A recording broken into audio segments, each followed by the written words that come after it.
Hello. Okay. Thank you so much, Boris, and thanks so much for organizing this event. And thank you all for coming. This is fantastic to look at such a big room full of people. Grüß Gott natürlich. Danke, liebe Österreicher, dass Sie gekommen sind. Ich bin sehr froh, dass ich in Graz, jetzt in meiner alten Heimatstadt, diesen Vortrag halten kann, aber muss jetzt leider wieder zurück auf Englisch, damit es die anderen auch verstehen. Welcome. I have proven that I can speak German. Bad German, I speak Austrian. Thank you so much to our international experts for coming. We have almost every single one of our participating countries represented, which is very exciting. And without further ado, I'm going to tell you a little bit about Task 24.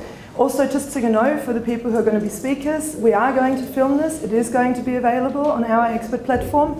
And you'll be mic'd up, which means that whenever you are going up to speak, go first to see one of my best friends, Martin, back there, who's going to film this event, and get the microphone put on you, please. And now to crack into it.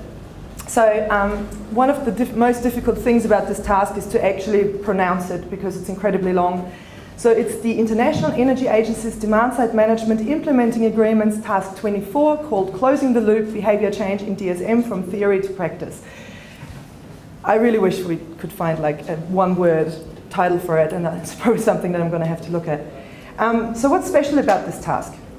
Well, being under the umbrella of the International Energy Agency is a really great way of basically becoming somewhat the Switzerland of energy, because you're not you're neutral, you're not actually, I'm not part of New Zealand in that, and my co-operating agent Ruth is not part of the Netherlands. We can actually do this as a truly global task, and there's mutual influence. Like, it's great for us to have the IEA as the umbrella, but there's a lot of what we do feeding back into the IEA, and it's definitely slowly shifting from being a less technocratic organisation to really embracing energy efficiency as the most important fuel, and really embracing also the importance of human behaviour in that sense. And we just had Maria van der Hoeven, who is the director of the IEA, at the IPIC conference in Berlin, give a keynote address where she actually directly addressed our task and behaviour change and the importance of it. And I think that's a really good change that's slowly happening, slowly but surely.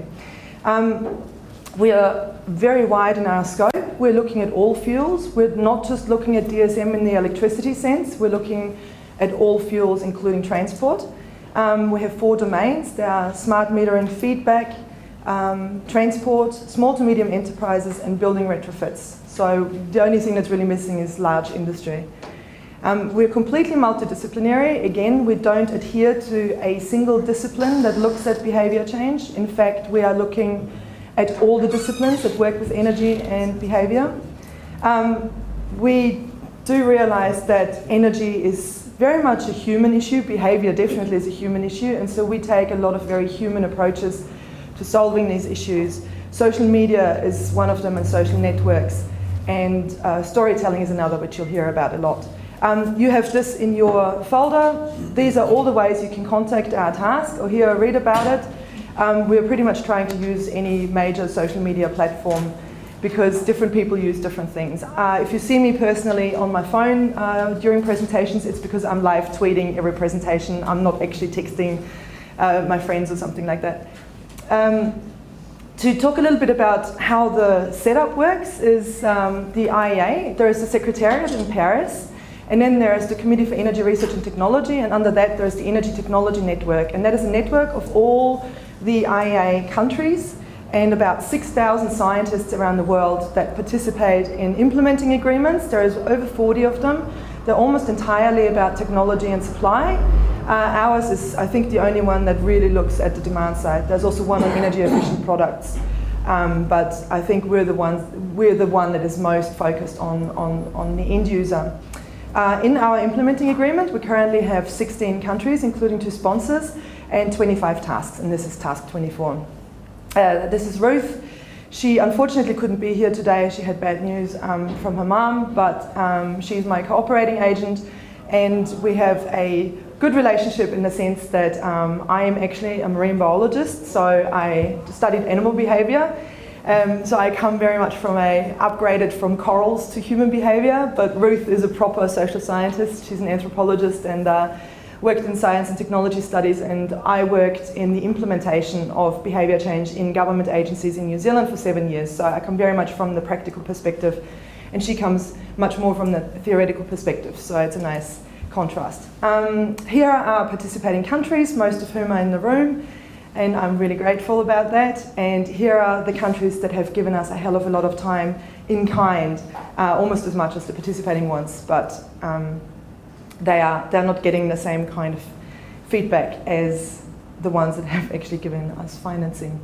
Now, our audience is not the end user of energy, so it's not the people whose behaviour everyone is trying to change. Our audience are the people who are designing programs, policies, pilots that are geared at changing end users' behaviour. And we group them into 5 categories. We call them the behaviour changes. I think probably almost one of the most important categories that are often overlooked are the intermediaries. They're the people that have direct access to the end user. They are the car salesmen, the appliance salesmen, the real estate agents, the landlords, etc. And they are, hi Markus, here is our Swiss ex-co-member. And they are the ones that probably have the greatest effect, other than family and friends, in terms of being able to change people's habits, because they usually get people during a moment of change, which is the most important time where they actually think rationally about energy use. And we need to work more closely with them so they actually give the right information during those times. Policymakers, of course, decision makers, very important. Researchers form the basis of our expert network. Industry is very important from all levels of supply and technology manufacturing, and then of course what we call the third sector, which is the conscience, which are the NGOs, the lobbyists, the people who hold the system accountable. And so what we want to do is, rather than understanding the behaviour of the end users of energy, we want to understand the behaviour of the behaviour changes and help them design better programs, policies and pilots by providing them with a way of translating the huge amount of theory that is there on the subject to practicable ways of actually using it in real life. So we have 5 subtasks. The task has been going for almost 3 years. It is finishing towards the end of this year. But as we found out, it looks very likely that we're going to have another 3-year extension of this task, which is great news. So we have the social media expert platform, which overlies the entire task. We have 4 subtasks, and I'm going to talk a little bit about every one of them, but not in much detail. So the story of task 24, I like to tell this story because it really shaped this task for what it is. This is St Hugh's College in Oxford. This was in Oxford. This was our largest workshop to date. It was funded by the UKirk Meeting Place. It had over 70 behaviour change experts from all over the world, but particularly the UK. And I call it my baptism of fire, because that's when I was first really exposed to social scientists from different disciplines and the way they engage with each other, which is quite brutal in the UK, and I wasn't really used to that as a marine biologist or as a New Zealander. So, there's Hendrik actually. He was at the workshop. So this was the workshop. The reason why I'm showing this woman come up in fire is because that's Elizabeth Shove. Some people may know you. She's incredibly well known in the social science field. She's a sociologist. She is a proponent of what's called practice theory, which is really a cutting edge way of looking at behaviour. And she had the first keynote address at the Oxford workshop, and she basically just threw a lot of bombs at us and criticised us very strongly, and criticised the whole use of the word behaviour and behaviour change. And it's not about behaviour, it's about practices, and it's not about models. Models are stupid, and policymakers don't know what they're doing. And it was quite antagonistic. It was quite difficult to deal with.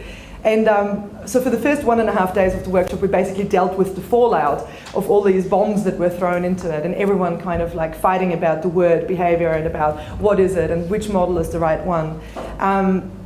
So there's some of this is Sarah Darby from Oxford, and this is like, we cartooned the whole workshop. So this is the whole 2 days in cartoons of what has happened there.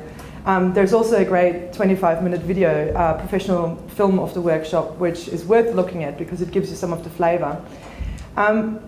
So what happened is that we realised that there were many hurdles to overcome, the most important one being that that that our approach was to look at models of understanding behaviour and theories of change, but everyone in the room seemed to think that all models are wrong, even though some of them are useful. And so we needed to actually deal with the fact that even though for policymakers and the people who design behaviour change programs, it's incredibly important to have some models, because otherwise it's almost impossible to deal with something as complex as human behaviour, the experts who are studying the theory of it and who evaluate those programs and the disappointing results that usually come from them think that the model approach is also like somewhat flawed, and so we had a lot of toing and froing. So what we did is we actually looked at the various models and disciplines and frameworks that are there. It's based on a really excellent review by Andrew Danton, which is here on the left, called the GSR Behaviour Change Knowledge Review. He really goes into all the models and theories of change. So the difference being a model of understanding being to understand how human behaviour works, which is different in all disciplines. And then a theory of change is the actual practical implementation of that, which is how to design an intervention based on that model of understanding how the human mind works so that it's effective. Here is a presentation. Again, you've got the link in your thing, which actually shows where I'm talking through the various models, so I can't be doing that today. What we also realized very quickly during that workshop is that we were all speaking a completely different language. Something that to me as a marine biologist was very innocent, like the word practice, is an incredibly loaded word in the social science fields, and there was a lot of discussion about that. And okay, and I had to do, I'm a very fast talker. This is slow talking for me, so I'll try and talk slower. Thanks for telling me. And so, yeah, basically we also had a big fight about the word demand-side management, because everyone in the room understood something different about demand-side management. We had utilities there, and for them it was basically just about the electricity network and peak load shaving. We had researchers there from various fields who understood it very broadly, and what we realized we needed to do is, if any of you know The Hitchhiker's Guide to the Galaxy, it's my favorite book, and we realized we had to become Babelfish, which are basically a translating tool between all the different sectors and disciplines and jargon. So we could avoid having to fight a day and a half before we even could start talking about important things about just the definitions. And so what we did for this task is we actually went through the whole etymology of what these different words mean, like behaviour, behaviour change, practices, demand-side management. And again, there is a slide share where you can look at this, and we defined it for our task to be a very, very, very broad thing, so everyone was kept happy. And we had a eureka moment a day and a half into the workshop, just at a time where I was about to lose my will to live. And I was very lucky, and it was somebody from the community group. It was this great lady who I'll be forever grateful for, Jane Wade. And she stood up and she basically just said, can you stop fighting, because this is really annoying, and I'm also not used to having such antagonistic conversations all the time. And then she started telling a story about what they do in the community sector, which is to actually listen to people's stories and use stories, their stories, to actually make a point. And suddenly, somehow, everyone just went, ah. And so what we did is we did a World Cafe session, which was all about storytelling, and that was the best time of the whole workshop. And everyone ended up on huge spirits and a great note, and some really good stuff has come from it. And so with the initial kickoff being quite antagonistic, we ended up with this really great outcome, which is that this whole task is now actually using storytelling as this translation method between theory and practice. And you're all invited to come tomorrow to our Task 24 expert workshop, because that's where we're really going into the depths of things like storytelling as a methodology, how to evaluate behaviour, because we won't have time to do that in so much depth. So if any of you can come tomorrow, please join us. It's here in the Hotel Weizer. So one of the things we did was we filmed our energy experts, and we interviewed them about their own personal energy stories. And there is a great video which Martin cut together with me, and it's really worth watching. It's something that we're going to analyze tomorrow together. And what became very clear is that these people, in their own words, because they're experts, managed to convey much better what is actually important to them in their own personal energy use. And there was a whole lot of models of understandings that actually came out of the way they just talked about how they used energy. There was a whole lot of contexts that were being discussed. And it's a much more entertaining way of thinking about these things than having to read a 200-page social science report, which we also have for you and which you're also welcome to read. One thing that was very interesting and that gets picked up a lot is that I was asking them what they did really well and what was important to them in their energy use, and also what they maybe did not so well. And what was really interesting is that they suddenly became very Catholic and guilt-ridden, because everyone started talking about their energy sins. Even though I didn't say that, they kept saying themselves, oh, my biggest sin is flying, or my biggest sin is having a long shower every night. And it's quite interesting how there's this feeling of you're doing things that are not energy efficient even though you're an expert, but you feel kind of guilty about them.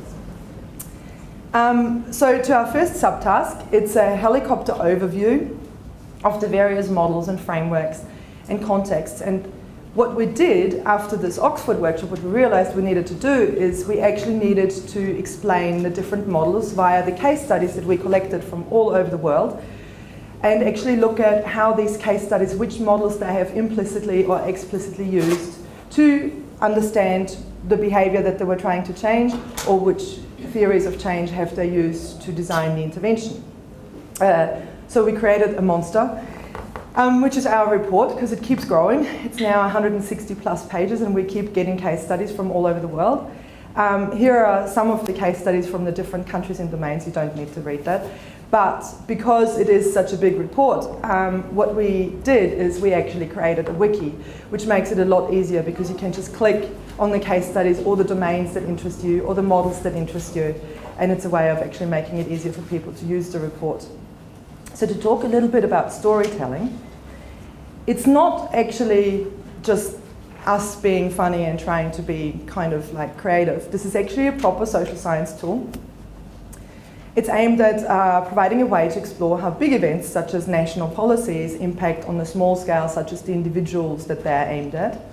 And it allows for a really quick, practical and useful understanding of the complexity of the interconnected factors in behavior research, because when you read a sentence like that, you have to work very hard to figure out what it actually means, whereas when I tell you a story, you will remember it. Because what we do in our brains, because our brains can metabolically not actually deal with that many facts, figures, stats and graphs, is we turn everything into a narrative anyway, so that we can remember it. And so our hypothesis is there actually less bias when we translate those facts into a narrative in our minds, when we already provide them in quite a literal narrative format. So if I was going to put up mathematical formulas up there, which I never would because I can't read them at all and I turn into Homer Simpson when I see that. But when I see somebody putting up a presentation with mathematical formulas, the narrative that I get from that presentation is that this was an engineer and all he did was talk in formula and I don't remember anything, but he wore a white sweater and I was bored. That is the narrative I get from that presentation, and it's a shame. Whereas if there's somebody who talks about how this is applied with a real human being, then I remember what that human being was called, and I remember certain facts, and it gives me a hook for a narrative that I can actually recall quite easily. And so this is something that we want to test with this task. Storytelling is also not something that only social scientists do. It is well known in all the major disciplines that deal with any kind of human behavior or human beings. Neuroeconomists, neuroscientists, psychologists, sociologists. As I said, economists are using it. Engineers are starting to get more and more interested in it because they realize that they design the best, most energy efficient technology in the world, and then people break it or don't use it right or don't buy it or don't maintain it right. And so some of that has to do with the fact that the technology has been designed by engineers for engineers. It makes perfect sense to them, but to most people, kilowatt hour savings don't mean very much at all. And so you need to translate it into something that actually makes sense to them. So there are different stories that we're telling. This is based on a paper by Katie Jander, who was at our Oxford workshop and who really started running with the theme. So we have the hero stories. Energy efficiency should be a hero story, and we all design interventions so it becomes a hero story. There's the silver bullet technology, it makes perfect sense, it saves money, it saves energy, it saves the climate, it saves people time, it makes them healthier, there's a million co-benefits to energy efficiency, and yet it's regarded as the greatest market failure of all time. And the superhero stories of energy efficiency very often during programs turn into learning stories. And there's usually things that you learn why your program wasn't as successful as it should have been. There's the occasional love story, and I think I'm going to tell you one about that, so you know what that's about. There are some ninja stories. Ruth and I both have a brown belt in ninjutsu, and so we have found particularly some behavioral areas that have basically become like ninjas. They managed to sneak their way into policy making and actually change the way policymakers look at things, and behavioral economics is a really good example of that. From the policy-making perspective, it makes a lot of sense to use neoclassical economics because our entire political economic system is based upon that. So most policies are made on what's called a deficit model, which means that you look at people as rational human beings who want to maximize their utility at all costs. And they just have a deficit in either information and or incentives. And so what you do with your national policy is you provide information and incentives equals behavior change. However, unfortunately, that hardly ever works that well because 95% of our energy use isn't rational, it's habitual. And so to provide rational information and even rational incentives about money isn't something that actually makes people change their behaviors very much. So what behavioral economics does is it also looks at the psychology of people and the many, many cognitive biases and heuristics that we have in order so that we don't kill ourselves by metabolically overusing our brain and thinking rational about every single time we do anything, and tries to work on these via using nudges, for example. And this is not the be-all and end-all. There is no silver bullet to any model. But what behavioral economics managed is it found its way into policy making. For example, there is the Behavioural Insight team in the UK, in the White House. It's now actually become privatised. Angela Merkel has one in the German Chancellery, and now there's one, sorry, not the White House, the Downing Street, and now there's one in the White House, which my friend Beth, who's going to work on our Subtask 9, is going to be one of the advisors on for the Department of Energy. And that's a way of using psychology as a better understanding of how to apply the economic models. There is also, unfortunately, the occasional horror stories. They're usually the ones that you remember the best, and they're the ones you want to avoid at all cost. Okay, so some successes. In Wellington, I did something really crazy. We had an executive committee meeting, we had a demand-side management workshop, and I gave everyone genres that they had to tell stories in. So we had our love stories, and she talked about our insulation subsidy program in Shakespearean terms. I, of course, did a Hitchhiker's Guide to DSM. We had the largest fuel provider in the country rock up as Han Solo with a Stormtrooper helmet, and she talked about the future of transport. I think the one that everyone remembers is our Treasury official dressing up as a Bond girl and talking about the political thriller of getting demand-side management on the political agenda. It was Vespa. And being New Zealanders, of course, our scientists turned the entire research program into the Fellowship of the Ring. And we had a lot of orcs and hobbits and stuff in the whole story of the Ring. What it was it was really fun and it was really entertaining. All the presentations are on YouTube if you're interested, and it was a really good day. And it's a good way of actually using stories well. Some other successes is our stories found their way into a Royal Society of New Zealand paper. Royal Society is a pretty well-regarded publication, but we managed to put a Once Upon a Time story, the way we write it in our task, into the Royal Society paper about how New Zealand's green economy could grow in the future. Our New Zealand expert, who's not here today, but she has a big research project called Energy Cultures, and we turned the whole idea of what energy cultures is about in a Once Upon a Time story with a little animation. It's a really good way of understanding what the research project is about. So Subtask 2, you hear quite a lot in a second from our experts. That's where we really looked in depth at some case studies. There is one which Henrik is going to present on Finnfjord in Norway. Corinne is going to present the 2000 Watt Society in Switzerland. I'm going to present on the New Zealand and the Dutch smart house trials and some learnings from that. Simona is going to talk about time of use tariffs, which is one of our case studies. And in Sweden, we're not going to talk about transport. We're actually going to talk about a really awesome design intervention, which is Anton. And just some very quick learnings. You're going to hear a little bit about that from Gerhard later on today. But in Austria, in our interviews, we actually looked at 2 different feedback European studies. One of them was the Energy Hunt, which he will talk about. The other one was called ECO2. And they had 2 very different approaches. One was an individualistic approach, trying to change individual behaviors with the information deficit. They got iPad with feedback, they got audits. It was quite engineering focused, but it was very in-depth. And then the other one, the Energy Hunt, was a much more social learning kind of project. And I said one of them was a big success, the other was an unexpected failure. It wasn't a failure in the sense because it still saved energy, but it didn't save anywhere near as much. And I don't think it saved it with such long-term changes as the Energy Hunt did. So here are 2 Grazer Energy Agency men who were running it. Evaluation tool for stakeholders, there's going to be 3 reports coming out of that. One of the things we're looking at is what is successful long-term behaviour change outcome to you as different stakeholders, because it actually means something different to everyone and it'll have different metrics. So one of the things we have is we have the individual monitoring and evaluation metrics, which we have in our monster, which we collected from all the different case studies. There will be a separate report on them. We already have now released an overview which has some recommendations about how to deal with monitoring and evaluating behaviour change programs, which is called Did You Behave As We Designed You To? The answer is no.